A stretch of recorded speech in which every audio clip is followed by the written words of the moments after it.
මුල් ඒරියා සටනේදී තමයි මේක තහනම් කරන්න ප්‍රධාන හේතුව වෙන්නේ. මුල් ඒරියා සටනේදී ලෝකේ තියෙන භයානකම ඇම්බුෂ් එක තියෙන්නේ මුල් ඒරියා සටන පෙරදිග ආක්‍රමණය.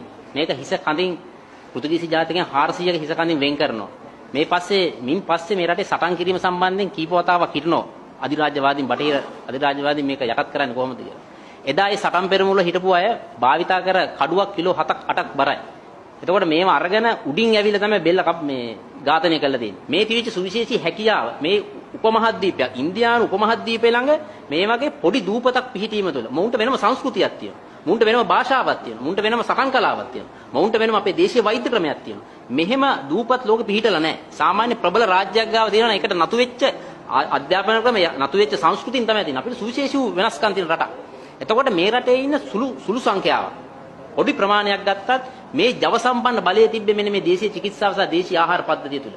විශේෂයෙන්ම අපේ ආහාර සංස්කෘතිය. මේකට තමයි දැවැන්ත ප්‍රහාරයක් කෙල්ල කරන්නේ. මේ ෆුඩ් කල්චර් එකට ගැහුවා ඉස්සෙල්ලම.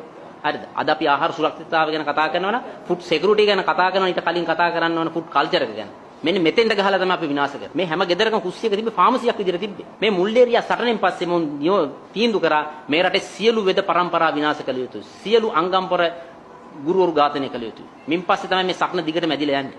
ඒකේ විවිධ අවස්ථාවල විවිධාන පනත් වලින් මේ තහනම් කරමින් යනවා. මොකද මෝදක වර්ග භාවිතා කරලා තියෙන ඒ කාලේ සටන් පෙරමුණු භාවිතා කරන අය තමන්ගේ අර මෙතුමා අහපු විදියට ශක්ති ජනක පානයක් විදියට. දැනටත් ලෝකේ විශේෂ බලකායන් භාවිතා කරන ටැබ්ලට්ස් වර්ග තියෙනවා.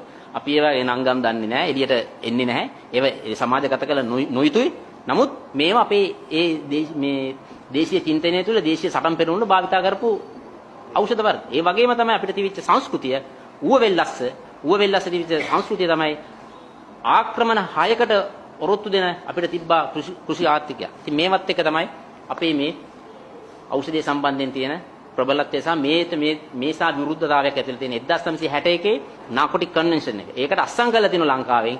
නමුත් අපේ මේ ඒරියා එකේ කවුරුත් ඒක අස්සම් කරලා නැහැ. එයාලා අපේ රට නියෝජනය කරපුවා ටක් ගාලා අස්සම් කළා මේක බෙදා හැරීම වැවීම සියල්ල තහනම් කියලා අස්සම් කරලා ඇවිල්ලා දිනවා. ඒ වගේ දේවල් අපේ ටක් ගාලා අපේ රටේ ක්‍රියාත්මක වෙලා තියෙනවා මේ අපේ රටට වාසිසාගත දේවල් වලට ටක් ගාලා අපි අස්සම් කරලා තියෙනවා.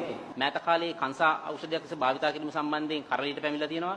ඒක ජාත්‍යන්තර මාධ්‍ය සහ ජාත්‍යන්තර වෙළඳපොළ තුළ ඇතු ඉල්ලුම පිට මේ වෙනකොට මෙම සම්පත ආයුර්වේද වෛද්‍යවරුන්ට දේශීය වෛද්‍යවරුන්ට අනාදිමත් කාලයක සිට වසර 140ක් 150ක ඈත අතීතයේ සිට මේකට විටින් විට කරදර කරමින් විටින් විට මේකට අවශ්‍ය කරන නීති අනපනත් සකසමින් මේ භාවිතා කිරීමට විරුද්ධව කටයුතු කරු පිරිස අද මෙය නීතිගත කිරීම සහ මෙය සමාජගත කිරීම සම්බන්ධයෙන් බෙහෙවින්ම උනන්දු වෙලා තියෙනවා.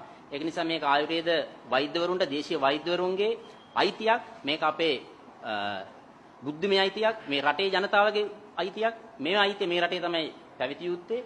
මේ හා සම්බන්ධ අපේ ශාස්ත්‍රයේ කටයුතු කරන ශ්‍රී ලංකාවේ ව්‍යාපාරිකයෝ ශ්‍රී ලංකාවේ ඖෂධ නිෂ්පාදකයෝ ඔවුන්ට මේ පිළිබඳ ශක්තිතාවයක් තියෙනවා. ඔවුන්ට මේ නිෂ්පාදනය කළ හැකි.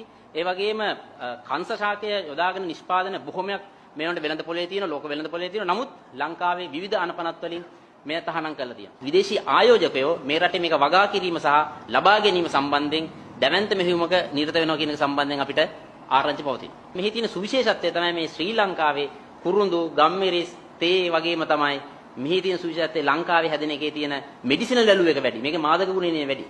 මේකේ මෙඩිසිනල් වැලියු එක වැඩි. මේකේ තියෙන ඖෂධීය වටිනාකම වැඩි. ඒ නිසා මේ ඖෂධය සම්බන්ධයෙන් ඕනම කෙනෙකුට තමන්ගේ රට තුල පරිශනාවක් කිරීමට අයිතිය තිය යුතුයි. සමාජ විද්‍යාඥයෙකුට, මානව විද්‍යාඥයෙකුට ඕනම කෙනෙකුට ඕනම පැත්තකින් ඕනම කැම්පස් එකක ළමයෙකුට මේ සම්බන්ධයෙන් රිසර්ච් කරන්න තියෙනවා. නමුත් ඒ සියල්ල අපිට දැන් අහිමි කළා මුළු ලෝකෙම කරපු රිසර්ච් දැන් අපිට කියවන්න වෙලා තියෙනවා. මේක තමයි තියෙන අභාග්‍ය. මේ සම්බන්ධයෙන් තමයි අපේ මේ සටන අපි ගෙනියන්නේ. මේ වෙනුවෙන් මේ රටේ අයිතියක් රැක ගැනීම වෙනුවෙන්. වවන්න බලය ලබා දෙනවා නම් ආයුර්වේද කොමසාරිස්වරයාට අපේ පනතේ 6-7 වගන්ති වලින් සම්පූර්ණ බලය තියෙන ඖෂධ නිදි පවත්වා ගැනීම බලය තියෙනවා. ඊට අවශ්‍ය කරන ආරක්ෂක විධිවිධාන රටේ ආරක්ෂක අමාත්‍යාංශය මැදිහත් වීමෙන් අපි හිතමු රටේ පිළිගත් ආරක්ෂක ආයතනකින් අපි හිතමු STF එක යුද හමුදාව සිවිල් ආරක්ෂක බලකාය මෙහින් මේ හරහා මේකට අවශ්‍ය කරන පහසුකම් සපයනවන දැනට තියෙන තාක්ෂණය භාවිත කරන්න පුළුවන් CCTV කැමරා ඔපරේට් කරන්න පුළුවන්. ඒහා මේක මොකද මේ හෙරොයින් අයිස් වගේ මේ බොහොම සුළු දෙයක් නෙමෙයි. මේ ගහක් වැවෙන පේනවා.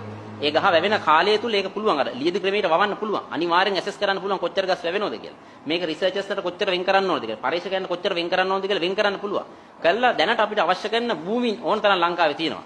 ප්‍රදේශවල ආයුර්වේද දෙපාර්තමේන්තුව සතුවත් තියෙන අපිට ඉඩම් මේ ඔසුයන් තියෙනවා මේවයි වගා කරලා මුල් අධියරේ ආයුර්වේද දෙපාර්තමේන්තුවේ සම්බන්ධයෙන් සහ පෞද්ගලික අංශය යම් කිසි කෙනෙක් එකට දායක වෙනවා නම් ඒකට අවශ්‍ය කරන විධි විධාන හා අනුපනත් හදාගනිමින් මේ අපි සමාජගත කරන්න කියලා කියන්නේ කිසිම හේතුවක් නිසා මෙය මත්ද්‍රව්‍යයක් විදිහට භාවිතා කිරීමට දැනට තියෙන අනපනත් වලටත් එහා ගිය යම් කිසි නීති රෙගුලාසි භාවිතා කළ යුතු නම් එය භාවිතා කිරීමට අපේ කිසිම මේ විරෝධතාවයක් නැහැ එය අපිට සිදු යුතුයි මොකද මේක මත්ද්‍රව්‍යයක් කියලා සමාජගත කිරීම තමයි අපිට කරපු දැවැන්තම හානිය මොකද මේක ත්‍රිලෝක විජයා කියලා භාවිතා කරනවා ඊළඟට දැනට ඉන්දියාවේ භාවිතා වෙන ලංකාවට දැනට එන ඔය කේරළ ගංජා කියන එක දැවැන්ත හානියක් වෙන මේ රට තුල හරි මේ රට තුල අපි කියන්නේ මේක ඖෂධ මේ මත්ද්‍රව්‍ය විදිහට භාවිතා කරන්නේ නමුත් මත්ද්‍රව්‍ය වලින් වෙන හානින් බැලුවම ගණනය කරලා බැලුවම මේයින් වෙන හානිය අපි සුළු කොට තකනවා මොකද මේ සම්බන්ධයෙන් එහෙම පැහැදිලි මේ කවුරුවක් පෙන්නලා නැහැ මෙන්න මේක නිසා මේක මෙහෙම වෙනවා කියලා නමුත් මේ ටොබැකෝ වලින් වෙන එක ඇල්කොහොල් වලින් වෙන එක මේවෙන් වෙන දැවැන්ත හානිය පසෙකලා